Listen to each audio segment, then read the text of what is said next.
हरे कृष्णा। हमारे आज के इस पुराणों के पन्ने में आपका स्वागत है। और आज हम एक प्रश्न लेने वाले हैं। लोग कहते हैं ये जो 84 लाख योनियों का चक्र है, क्या कभी इस चक्र से बाहर निकल सकते हैं? कोई उपाय है? 84 का जो चक्र है ये कैसे छूटेगा, कैसे तोड़े इस साइकिल को? तो 84 लाख योनियों की इस चक्र साइकिल को तोड़ने का कोई उपाय बताइए प्रभु जी।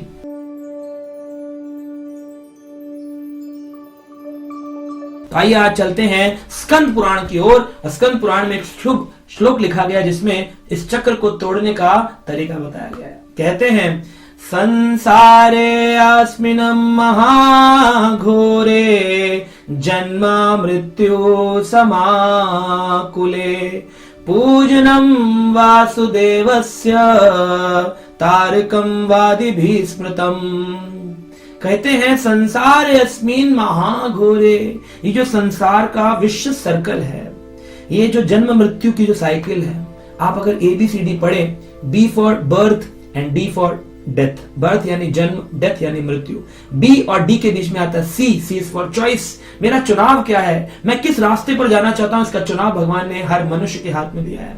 तो संसार अस्मिन् महाघोरे, ये महाघोर इस पापमयी संसार में, इस भौतिक जगत में जन्म मृत्यु समाकुले, इसमें व्यक्ति घूमता रहता है, जन्म से मृत्यु, उसमें चिंताओं से ग्रसित जीव जन्म होता है तो उसको माँ की गर्भ में 7वें महीने में नारद जी LCD टीवी दिखाते हैं।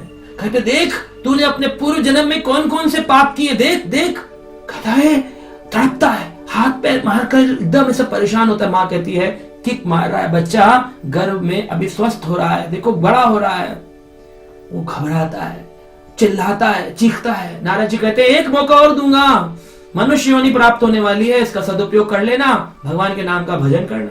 हाँ हाँ मुझे एक मौका और दे दीजिए, इस बार जाऊंगा, सारे किए गए कर्मों को समाप्त करूंगा, वासुदेव भगवान का नाम जप करूंगा, पूजनम वासुदेवस्य, भगवान वासुदेव का पूजन करूंगा।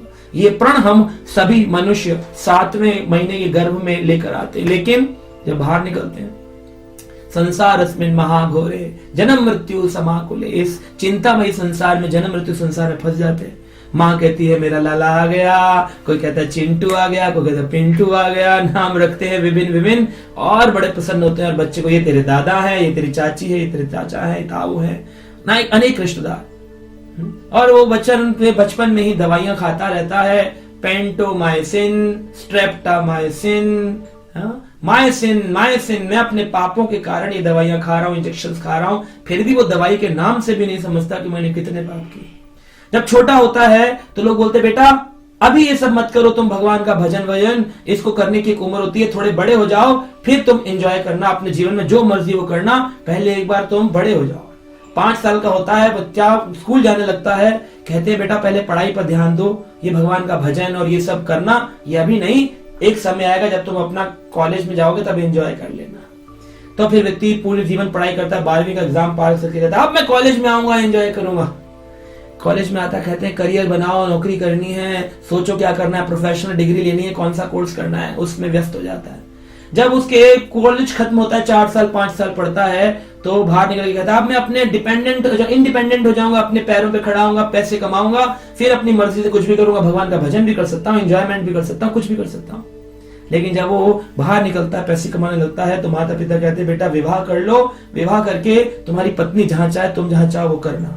जब शादी हो जाती है तो पत्नी कहती है मैं जो चाहती हूँ वैसा आप करिए। फिर संतान आती है, कहते पिताजी हम जैसा चाहते हैं वैसा हमारी इच्छा पूर्ति के लिए आप काम करिए।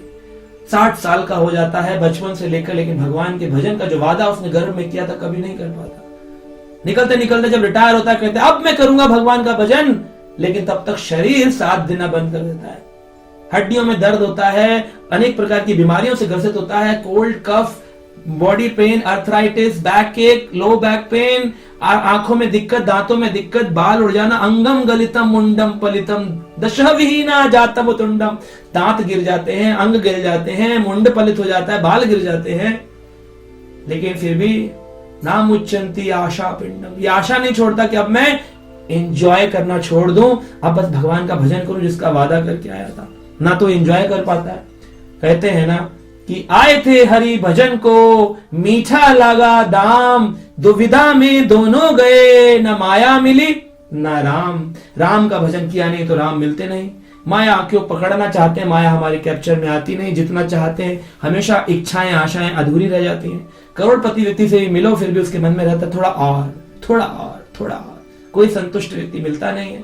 तो इस संसार में असंतुष्ट ही जीवन में बिना भगवान का भजन के जो वादा किए थे उस वादे को झूठ करके हम शरीर को समाप्त कर देते, न कभी आनंद लेते हैं न कुछ करते हैं। तो हम ये देखते हैं कि स्कंद पुराण कहता है 84 लाख के चक्र से बचना है, पूजनम वासुदेवस्य, भगवान वासुदेव का भजन जब जागो तभी सवेरा है। अभी उठ जाओ, अभी कर लो भजन, आज ही कर लो, क्या दिक्कत है दूसरे दिन का इंतजार करने की। तारकम वादे भी स्मृत भी, इस प्रकार से कई सारे तार्किक शास्त्रियों ने, फिलोसफर्स ने भी कहा है भगवान कृष्ण का भजन करना चाहिए। अल्बर्ट आइंस्टाइन की बात करें, महात्मा गांधी की बात करें, हाँ कितने बड़े बड़े philosophers, thinkers, national political leaders, सबने ही गीता का सहारा लिया। वो अलग बात है कि वो आध्यात्मिकता को उतना नहीं समझ पाए, लेकिन आज इस्कॉन की मदद से, इस्कॉन के फाउंडर आचार्य हिज डिवाइन श्रील प्रभुपाद की कृपा से भगवत गीता का रूपांतर 86 से अधिक भाषाओं में 86 लैंग्वेजेस में हो चुका है भाषांतर। आप उसका फायदा उठाइए, जिस भी भाषा के हैं, जो भी सुन रहे हैं इस वीडियो को, भगवत गीता को ऑनलाइन ले लीजिए, सॉफ्ट कॉपी ले लीजिए, मंदिर जाकर ले लीजिए, इस्कॉन मंदिर आपके पास हो, उसको पढ़िए और अपने जीवन को बदलिए। आज ही भगवान के नाम का मंत्र जाप शुरू कर दीजिए, आप देखेंगे आपको बड़ी संतुष्टि मिलेगी, क्योंकि जो वादा किया वादा पूरा करने पर एक आत्मसंतुष्टि का एहसास होता है। वो करिए और अपने जीवन को सफल बनाइए। हरे कृष्णा।